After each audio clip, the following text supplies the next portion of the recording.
अस्सलाम वालेकुम व्यूवर्स, उम्मीद है कि सब खैरियत से होंगे। गर्मी का मौसम है और शदीद गर्मी है। इस गर्मी में पसीना बहुत ज़्यादा आता है और हम बहुत परेशान हो जाते हैं। जिसको देखो अफरा तफरी में मुब्तला, कुछ ठंडा मिल जाए बस इसकी भाग दौड़ में लगे हुए होते हैं और बर्फ़ डाल डाल के जूसेस पी रहे होते हैं, मशरूम्स पी रहे होते हैं, जिसकी वजह से सर्दी और गर्मी मिक्स हो जाती है और हम बीमारियों में मुब्तला हो जाते हैं।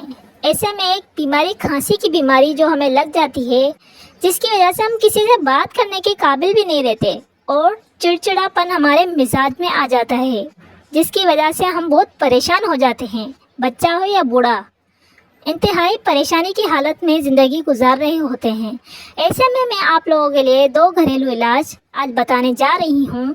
सबसे पहले आप लोगों को 1 गिलास दूध का लेना है और ये हल्दी मसाला आपको लेना है जो हम सालन में डालते हैं। एक पतीले में आप लोगों के लिए दूध डाल देना है और चूल्हे पे हल्दी डाल के उसको पका लेना है। पकाने के बाद उसका रंग कुछ इस तरह हो जाएगा और इसको आप लोगों ने पी लेना है। ये अमल आप लोगों ने 3 दिन करना है। 3 दिन के बाद आप लोगों की खांसी बिल्कुल सही हो जाएगी और आप लोग बहुत खुश हो जाएंगे। आप लोगों को दूसरा एक घरेलू इलाज बताने जा रही हूँ जो कि शहद है। शहद 1 टेबल स्पून आप लेंगे, उसमें आधी चम्मच काली मिर्च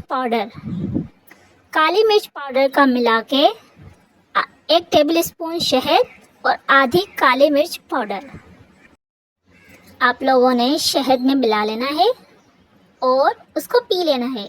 ये अमल भी 3 दिन करना है रात को सोने से पहले और आप लोगों की खांसी बिल्कुल ठीक हो जाएगी। आप लोग बहुत खुश हो जाएंगे।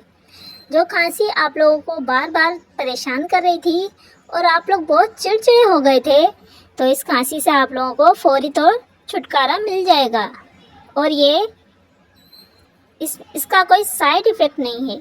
अगर आप लोगों को वीडियो पसंद आए तो मेरे चैनल को सब्सक्राइब करना ना भूलें। वीडियो देखने का बहुत बहुत शुक्रिया। Thank you so much.